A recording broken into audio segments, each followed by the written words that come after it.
So what's up everyone, and welcome back to our channel in another tutorial. If you're trying to verify your website with Google Search Console, here's how to add the required DNS record in Bluehost in just a few steps. Firstly, open Google Search Console and select your website property. Choose domain verification, then copy the txt record Google gives you. Now log into your Bluehost account and go to Domains.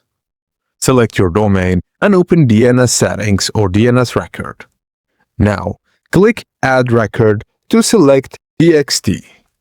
For the host or name, enter @ then pass the verification code from Google into the value field. Leave TTL at its default and click Save. Now go back to Google Search Console and click Verify. If it doesn't work immediately, wait a little bit and the DNS change to propagate, then try again. And that's it, your Bluehost domain is now verified with Google Search Console. If this tutorial was helpful, please don't forget to like it and subscribe to our channel for more quick website tutorials.